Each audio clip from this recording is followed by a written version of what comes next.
These foods that we have traditionally at Thanksgiving are foods that really bring a lot of nutrients. Cranberries, good source of vitamin C. In and of themselves, those cranberries are really low calories until we add a lot of sugar to it to make cranberry jello or gelatin.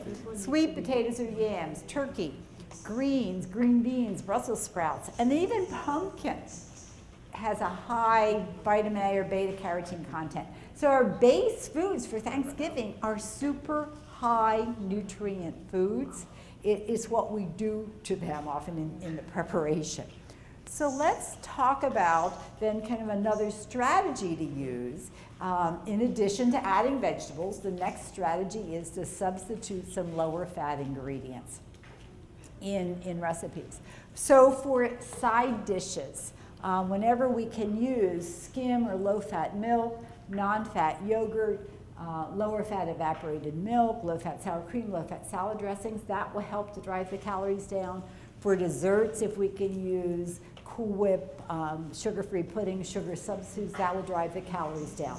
So tell me some of the recipes that you often use for Thanksgiving and those traditional dishes that maybe where you could make some switches in the ingredients. Okay, mashed potatoes. Now there are a lot of ways to make mashed potatoes, but traditionally what do you put in mashed potatoes? Heavy whipping cream and butter. Okay, so what could you do instead?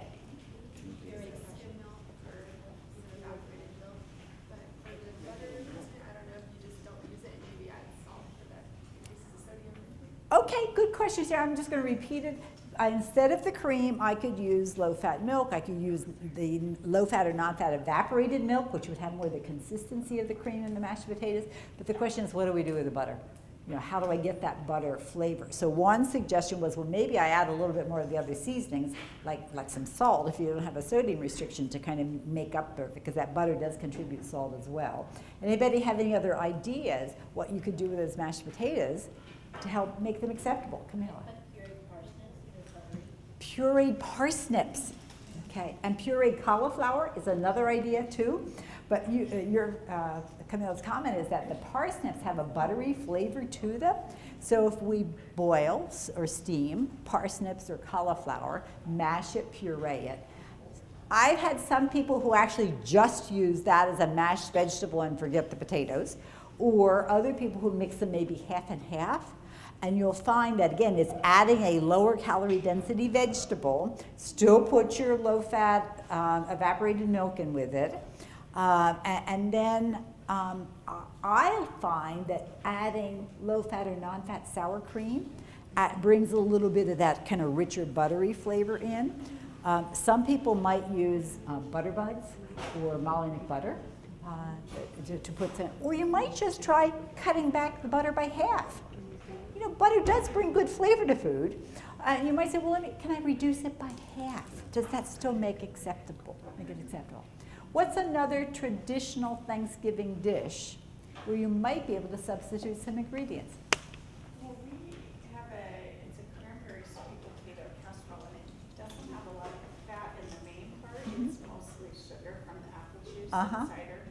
But the topping is a streusel topping, so there's a lot of butter in it. Yeah. And I guess I could cut the butter a little bit in the streusel topping, but I don't know what else to. Okay. So you've got some yams or sweet potatoes, and you've got cider or apple juice. Cranberries, cider, and apple juice, basically. Okay. So let's just start, before we get to the topping, let's start with that baked dish. Any ideas of what she might be able to do with that with the sweet potato dish that has dried cranberries in it, so they're going to bring some sweetness.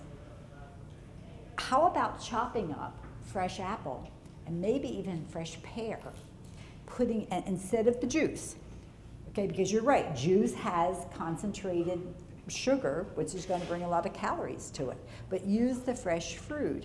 And maybe, again, half the juice, cut it back. That's going to give you more fiber and cut the calories in it. Now the topping, that streusel topping, screams to me of butter, brown sugar as the major ingredients there. Am I missing some nuts in there too? Yeah. Okay, all right. So One of the simplest tips then is to put half of it on. Make it per your usual recipe, but just make half of it and spread it over the top. So you still have the appearance, but you're reducing the calories significantly. I modified a sweet potato dish recipe similar to that you actually use coconut with it as well. And we easily cut 100 calories out of a half-cup serving by making those simple substitutions. And this is the idea. Look at what those traditional recipes are and say, well, can I prepare it just a little bit differently by substituting some of these ingredients? And I've got some recipes that you can take too that would do that. Probably the third step is then we'll look at what's on that traditional plate and kind of take it item by item. And then we'll start with the turkey. What's the portion size? How much turkey? Now turkey, white meat, is very lean meat. So, and particularly if we can have the turkey without the skin, you've got a really low calorie protein source. So we really need to do a whole lot with the turkey. But what brand of turkey are you going to buy? And not so much the brand, but what's been done to the turkey. Many of your turkeys are injected with a butter sodium saline type solution. Butterball is probably the most common trade name, and I'm not attacking Butterball, but just to think, well, why do they call it Butterball? Because they really injected the flesh of the turkey with a solution of fat and salt. That adds calories to the turkey. So you might look for a turkey that does not have that brine, that solution. Now, what do you do to keep your turkey moist?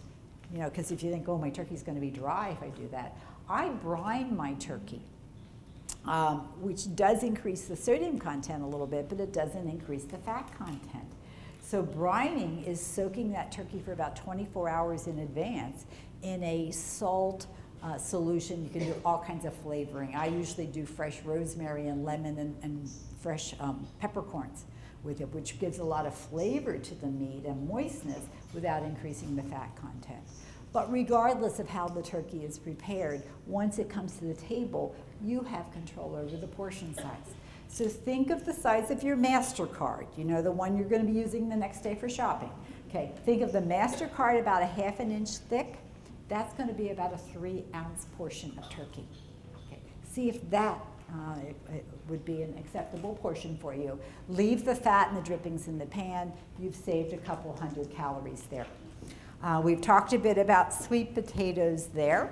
And you're right, there are all kinds of sweet potato casserole recipes that usually have fruit, brown sugar, toppings, marshmallow nuts, streusel, coconut, and whatever.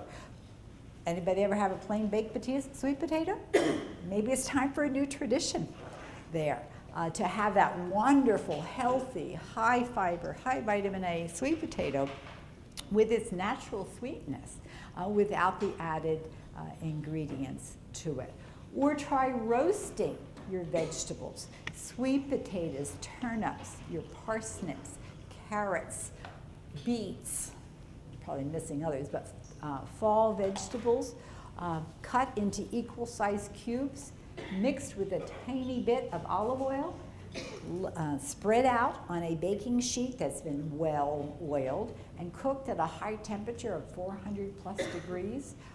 Will actually begin to caramelize the natural sugar in the vegetables, bring out that wonderful, almost nutty flavor, and bring a lot of flavor without adding calories to it. Stuffing would be another traditional side dish of Thanksgiving. What can you do to cut some calories from your stuffing?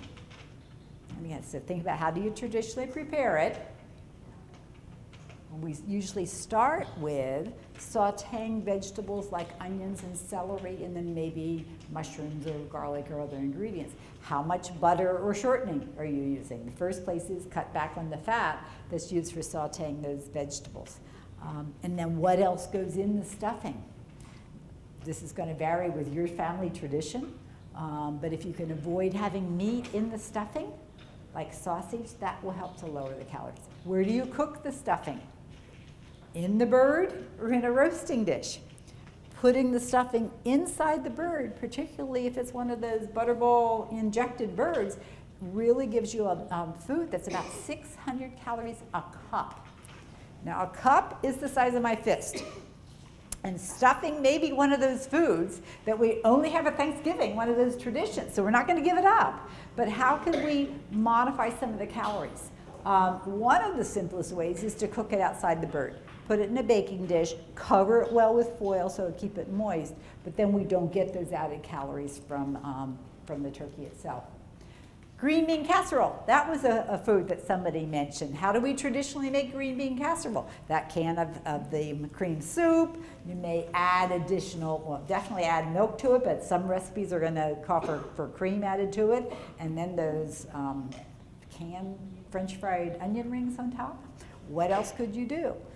How about just enjoying the fresh green beans, maybe with some sauteed mushrooms in it and onions. It's a different preparation method, but would certainly save at least 100 to 135 calories. Mashed potatoes. We talked a bit about that, but think about the portion size again. Again, my fist is about the size of a cup. I don't know about you, but I could have mashed potatoes other times of the year. So when I approach a holiday plate, I tend to be kind of snobby about what I'm going to put on my plate. If I'm only going to get that stuffing recipe once a year, I'm going to enjoy it. Mashed potatoes, I'll have another time, or I'll have less of it, and it lets me enjoy more of the foods and not buy into that guilt you were talking about. Enjoy the foods that I really associate with the holidays. And let's not forget about dessert. Okay, apple pie with ice cream. Well, how can we cut back on some calories associated with desserts? One is to look at the toppings. Okay, so if it's usually whipped cream, and if you're okay with Cool Whip, you might substitute that. You might think about having the pie minus the crust, because a significant portion of the calories come from the crust. If you're talking about pumpkin pie, what are some of the ingredients in pumpkin pie that could be modified? The evaporated milk is kind of an easy one because it bakes up just fine, so you use the non-fat evaporated milk. Pumpkin pie also calls for eggs. That helps to hold it together. Use egg whites instead of the whole eggs. That will help. You could decide if you want to use some artificial sweetener. There are a number of products on the market designed for baking. There's a Splenda baking and a Truvia baking. You could substitute that, and that would further lower it as well. So we can certainly cut 1,000 or so calories from that 3,700 calorie meal by doing some recipe modification and controlling the portion. Does that sound doable? Okay. And we still have all of our traditional foods there. Now, I've just focused for the moment on that one meal. But what about the rest of the day? Okay. What are we going to do before and after? Okay. What happens if we don't eat very much early in the day? We tend to get hungry and we forget about all these things we just talked about. So I think it's important to plan for a breakfast that includes some protein. So it might be the time that you do some Greek yogurt with fruit. You might do an egg white omelet or an egg beater omelet or something with some vegetables, but to have some protein and a fruit or vegetable source earlier in the day. Just to illustrate in a humorous way how the calories can add up, let me walk you through what the cook nibbled on the way to Thanksgiving dinner. It's morning time. The cook's fixing the dessert. This particular cook is having cake for dessert, so she's baking it, and she licks the spatula for the cake and the frosting, and has about 75 calories. And then after that cake is in the oven, she decides to brown the bacon that she's going to use later on for a casserole. And there's several slices of the bacon, so you just grab a slice of bacon, and that's 42 calories. And then she's going to toast some bread to use that for the stuffing, and you just grab a couple bites of that, and that's another 15 calories. Her next step is to prepare the whipped cream that'll be used later on for the pumpkin pie, and you've got to test it to see if you added enough sugar to that whipped cream. So that lick or two of the whipped cream is 26 calories. But hey, let's make that whipped cream a little better and add some Grand Marnier to it, and while I'm pouring some into the whipped cream, I'll just have a little sip as well. There's 38 calories. Oops, let's get really creative. We talked about dried cranberries. Let's nibble a few because we're going to put some in the stuffing this year. There's another 25 calories. Okay, it's noon. People are going to be coming over pretty soon, so I better get some snacks, appetizers out for my earlier barbers. I want to keep them out of the kitchen. And I'm going to put some cheese out. Well, cheese is about 100 calories an ounce, so a bite or two, oh, there's 57 calories. Okay, back in the kitchen, and hey, it's time to open a bottle of wine. It's Thanksgiving, isn't it? And easily 125 calories there. Now, let's go on to some of the other ingredients we have to prepare. I'm browning some pecans to go in a recipe, and there's 49 calories there for a nibble or two. Finally, that turkey that's been making the kitchen smell so good is time to come out of the oven. We've got to let it stand. It's nice and juicy, and as I'm taking it out of the pan, this piece just kind of falls off, and there's 48 calories from the bite or two of turkey. All right, on to the vegetables. And we're blanching the green beans, and ask yourself the question, is the urge worth it? One bite of most of these foods we've been looking at is roughly 50 calories. A bite of pumpkin pie is 40 calories. Not much at all. How much will you need to exercise to walk off that bite of pumpkin pie? Well, it's fall, it's football season, so let's put it into these terms. You would need to walk the length of the football field 7 times to burn off that bite of pumpkin pie.